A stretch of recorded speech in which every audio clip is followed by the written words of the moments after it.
when summer films were shite, came the movie known as Zorro. It was bold and risque, Zeta Jones, fucking A, complete straight A's for Zorro. Zorro, winning box office with ease.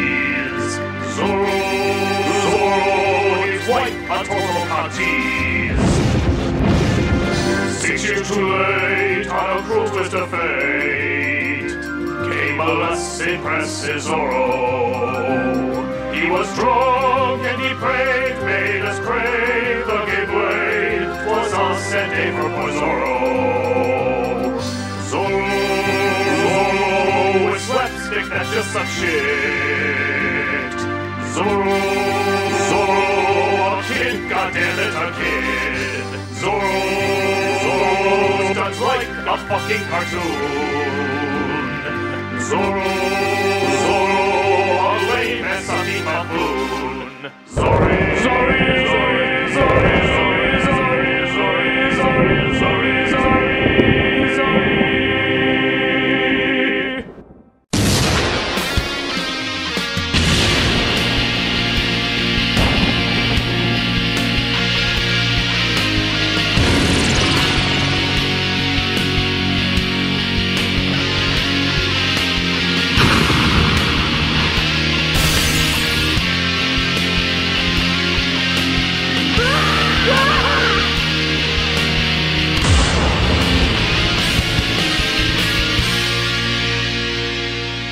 Hello, I'm the Nostalgia Critic guy. Remember it so you don't have to. Director Martin Campbell has been getting a bit of a reputation as a savior of franchises. Not only did he revive the James Bond movies from total destruction twice, but he also brought the classic Zorro back from the grave in The Mask of Zorro. In a time when everything was CG explosions and disaster films, this gave us actual stunts, developed characters, comedy, drama, old comers, newcomers. It was a reminder of how summer movies were supposed to be done. And of course, it was a big hit. So big that everyone involved went on to do other things. The spotlight was suddenly on these people and they didn't want this to be the only thing they were associated with. But then after a few shitty movies, they said, yes, we do want to be associated with this. Remember when we were good here? Remember when you loved us here? Well, we're gonna help you relive those moments all over again with a sequel. A mere 7 years later. Way to ride that hot streak, guys.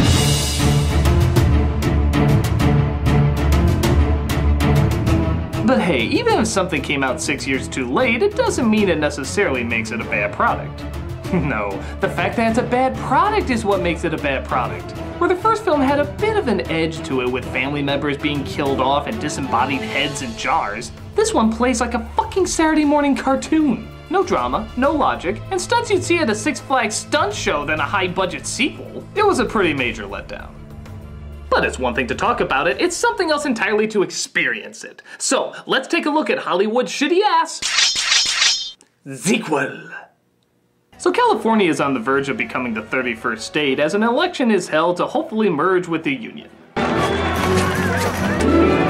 Insert immediate stupid as Zorro himself apparently votes in the election. That must have been an interesting registration form to fill out. Okay, sir, if you could please fill out your... No, sir, that's a... I'm going to need your full name. Sir, this won't count if you're... Okay, whatever. But a villain with 2 frozen strips of bacon on his face comes to steal the ballots by... shooting their hats off. State your business, McGivens. I haven't voted yet. Oh, I'm sorry, you're too late. The polls have already closed. Don't mess with me, boy. I've caused the Top Hat Massacre of 43. Of course, Zorro, played by Antonio Banderas, comes in to save the day. Sir, what do we do? He has no hat to shoot. Then God help us all. They literally tried to steal the election by putting the votes in a carriage with the world's fucking strongest horses. That's solid brick. What kind of steroid oats are you feeding these things?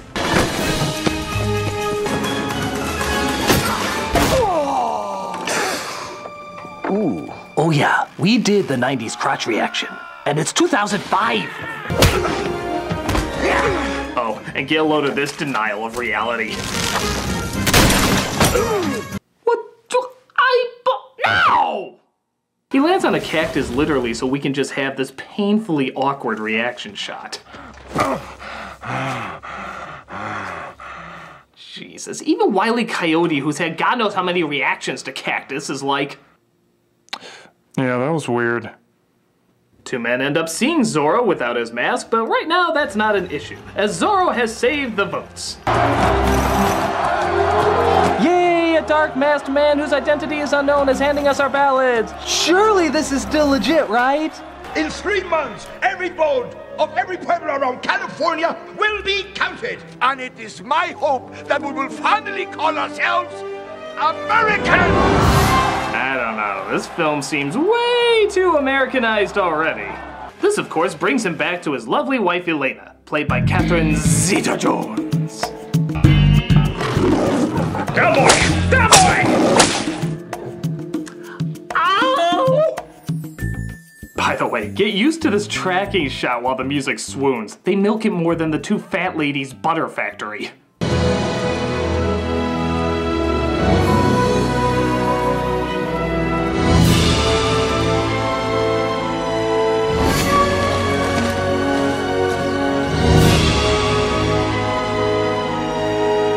I don't care if you mug more than the LA crime circuit. One day you will be mine. Though it seems he's returned home to both her and his son, he suddenly realizes that Zorro's days may still not be over. No, here is me. Here is quitting. We're this far apart. You know I'm Catherine Zeta-Jones, right? Where's that proof? That you do not know your own son. But they summon Zorro by ringing the bell 5 times because... I'm sure it was cheaper than this. And he rides off to save the day again. The following morning, Joan starts to feel like she's being watched. Oh yeah, cause they look intimidating. Run, woman! They might start to sing the banker song from Mary Poppins!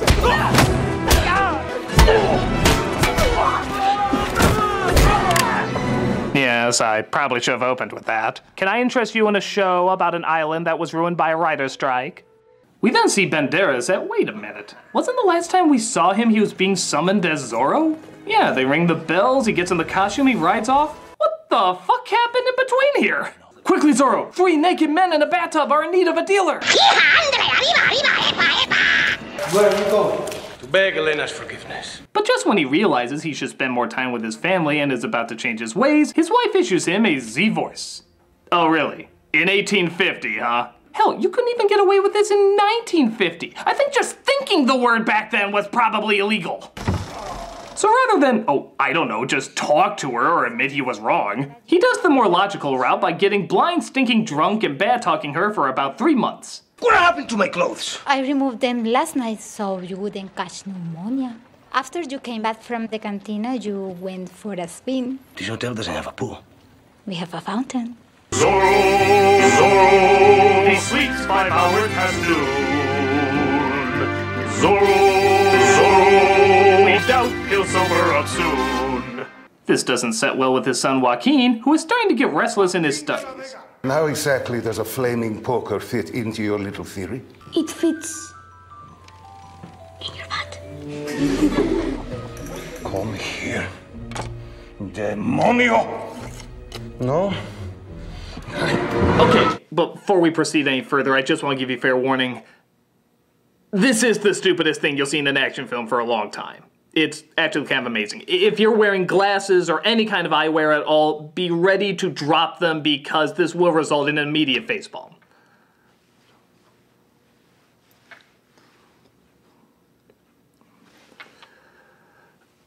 Go ahead.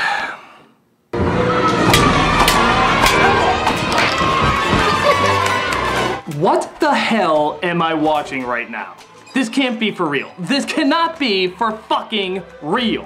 How can the prior film that brought us decapitation, slicing up others, years of torture, bring us this second grader fan fiction bullshit? It is so mind-bogglingly stupid that I actually refuse to believe it really happened. In my opinion, this is all just a fantasy going on in the kid's head while in reality he's getting his ass thrashed, and this is his only way coping with it. I'm jumping out of the classroom. I just had a sword fight with the teacher. All the kids are chanting my name. But But his father sees what he did, resulting in what else? Absolutely nothing.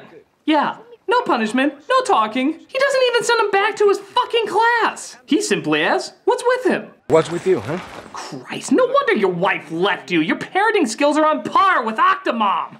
But big surprise, his dumb behavior doesn't stop there. He's invited to a party hosted by Rufus, I'll pretty much be the bad guy in everything I'm in so well, where he discovers, of course, that Jones is getting married to him after being separated for only 3 months. Alejandro. Elena. Armand. De la Vega. Count. Donkey!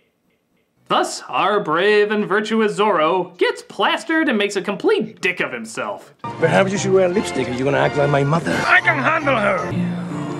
Fall to your knees and beg me to take you back. Zorro, so drunk he can't even walk. Zorro, his ex-wife he likes to stalk. After getting thrown out of the party, he finds a corner to go get drunk in where, believe it or not, even his horse starts to drink with him. Hey, get it out!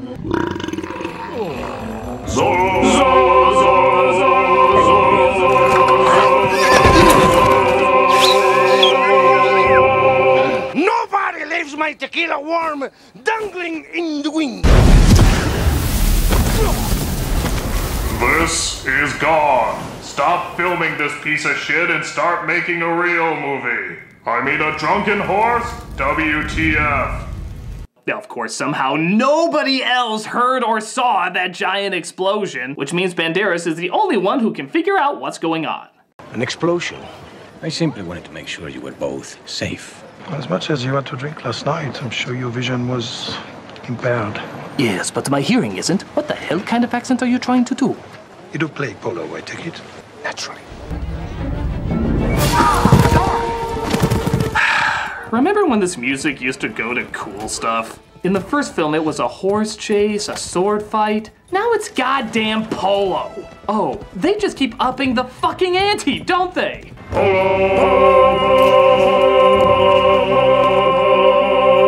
To the victor, go the spoils. So, after that completely pointless exchange, Temporary Tattoos here goes to steal the deed to a person's house so he can own their land. Please, senor. This land is all we have. And the Lord shall expel them before you, and ye shall possess their land. You know, I don't think he knows what those words actually mean. I think he just memorized random passages thinking they'll sound important. And Samson visited his wife with a young goat and said, I will go into my wife in her room. Wow, that sounded bad. Okay, just forget that last verse. That's not me. Drop your guns. All of you! Zorro has them where he wants them, tells the couple to go inside, and then just takes off like a pussy. Wait, he tells them to go inside the house and then doesn't even stay to protect them? That's like telling a mouse, go get the cheese from the mousetrap. I shall be with you in spirit from afar. This leads to the husband getting killed, but luckily Zorro's horse is inflammable and saves the wife and kid. Are horses just like super beings in this world? Eventually Zorro sneaks into the bad guy's house while Jones does pretty much the exact same thing. Where is the bathroom? I would like to powder my cheeks. Yes, your tan does seem to be coming off. Feliz Navidad, assholes. I am Zorro. Ho, ho, ho. It'll take my boys 2 days to cover the quarter-mile. Otherwise, you get nothing. Listen to me, you backwards-ass frog. You hedge on my money, you won't ever see me. Christ, I am so bad at what I do. Do you have a Bible quote you're especially afraid of? Our two heroes bump into each other after snooping around, leading to Zorro having to hide.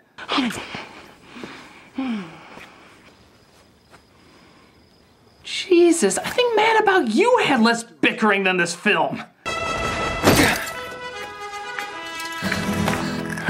We're hoping to get the horse his own Nickelodeon show. Check your local listing.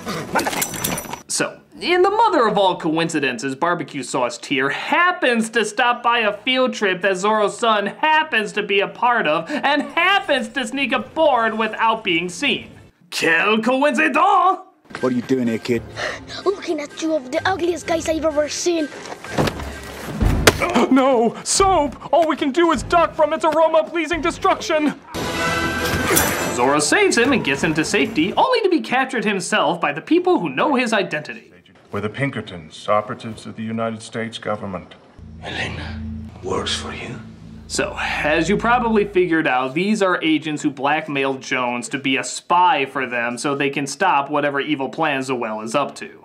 Okay, two major problems with this. One, why the fuck couldn't she tell him that? Even if they threaten to kill him or her, she can still tell him and he can just be on his guard. Second, and definitely the bigger problem here, you find out who Zorro is and you decide to use his wife. Why the fuck don't you use Zorro? I mean, he's Zorro! He's fucking Zorro! He's literally an action hero, but you go for his wife? What the fuck's wrong with you? How would this make sense in any reality? I know who you are, Bruce. And if you don't want me to tell the cops out there, I think you know what I want you to give me. And what is that? I want Alfred. My butler? Yeah. Why the hell do you want my butler? Oh, Commissioner Gordon! All right, I'll give him a call. Alfred? Oi. Get down here. Oi. It's on his way. You do know I'm Batman, right? Yeah, I don't care. I can bug phones, sneak into places. I still want my Alfie. Okay, I don't follow this at all. Right, here I am. Sweet cakes! Darling!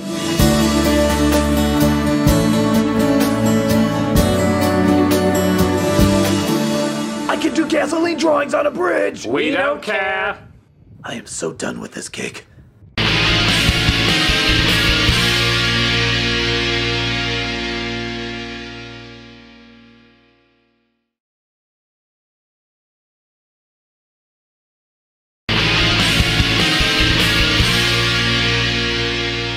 So, as if this Zorro couldn't possibly be any more pathetic in this film, he ends up getting stuck in jail and has to rely on his son to break him out. That's right, an 8-year-old little boy is going to break out Zorro. His son, of course, has a foolproof way to break him out. He just bends over. Christ, even by dumb guard standards, that's borderline brain dead. What, he couldn't dress up like a woman and lure him with his feminine wiles? He then meets up with Jones at our villain's headquarters.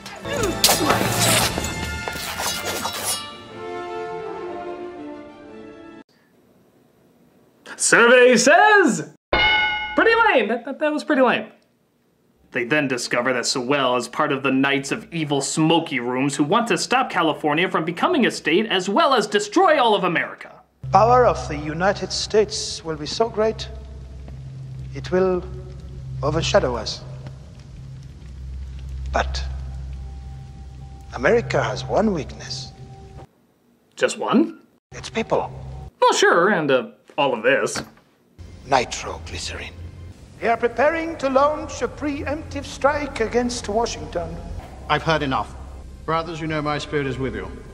But we risk antagonizing a sleeping giant if we fail. I'll see myself out. As a member of an evil organization, I expect no retaliations resulting in the end of me whatsoever. Lord Dillingham? Oh, yes? Would a demonstration put your mind at ease? Actually, I think it would. Thank you very much. By God, I could hear that cliche all the way over here. Unless you come to confess, you have no business here, McGivens. So Interview with a Redneck Vampire hears that Zorro visited the priest and dropped off the boy there. And like most religious nuts, he shouts his damn Bible quotes everywhere except in the goddamn church. All right, I'll tell you. Wow, I really do think this is the most useless villain I have ever seen on film. I mean, he hasn't done one thing correctly. I think the killer from Scream had less pratfalls than this guy. I'm so sorry, Padre. If you had a hat, I would have shot that. They take the kid away as Zorro, the master of disguise, sneaks in to where they're making the nitro without ever being known. Did everybody just come down with a case of the stupids? Seriously, how many people are working in this damn place? Not one of them? Fucking one of them notices that one of them is wearing a black mask and is so obviously Zorro? All of him is exposed except for his hat! Haha, we got you now, Zorro. Santa Claus. Our apologies. We thought you were Zorro. Oh, it's no problem. But for your disobedience, go cut your heads off. But only the Emperor can demand such... Your Majesty. Now get to the choppy.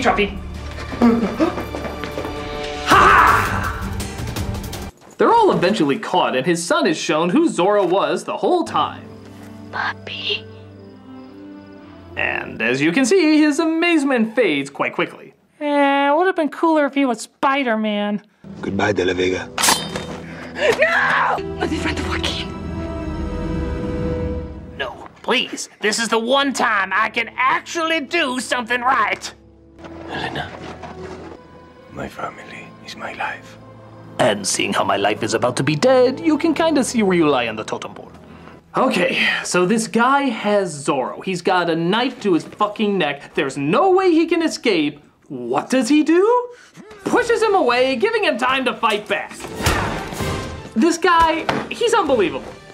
The only thing he got done in this movie was shoot the fucking priest. And even then, I think that was just a lucky shot. Oh my God! Are you fucking kidding me? He didn't even kill the goddamn priest. Claim your prize, man, claim your prize. You are the most worthless villain in film history. Oh, but it doesn't stop there. I know that sounds unbelievable, but he actually does manage to get stupider. This idiot is so goddamn dumb that Zorro doesn't have to end up killing him. He actually ends up killing himself. I'm not even kidding. He goes out like a whiny pussy bitch.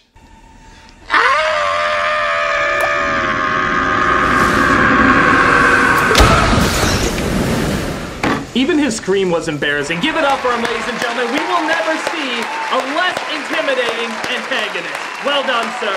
Well done. Oh, and how did the priest survive that gunshot, you might ask? Guess. No, really guess, because there's only one thing to guess, and it's, of course, the right answer. You know you're thinking it. Go ahead. You can say it out loud. The cross stopped the bullet. God works in mysterious cliches. fuck, Kirk Cameron is more subtle than you.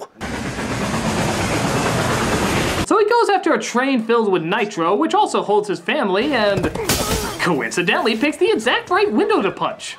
To be fair though, I do love this line. So the devil will... No, thank you. I can handle my own paperwork. They strap John Murdoch to the front of the train where he blows up with the nitro, and thank God somebody started to build a brick wall but then stopped 1/80th of the way through.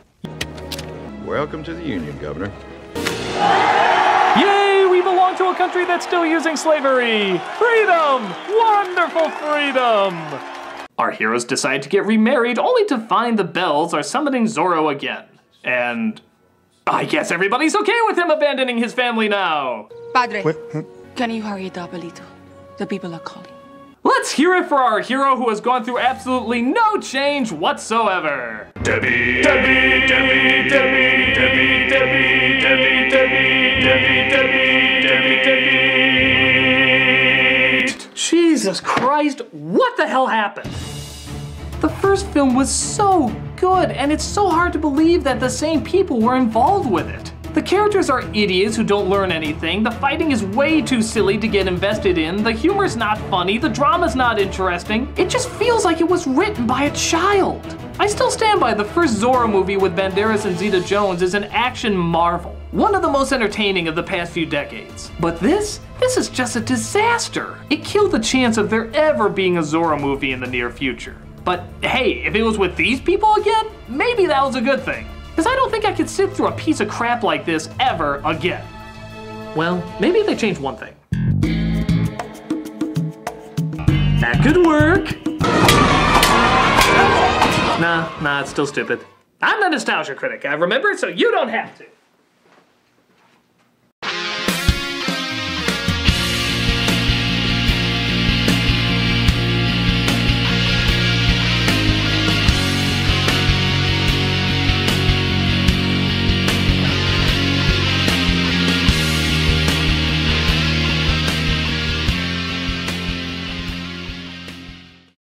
Listen to me, you backwards ass frog.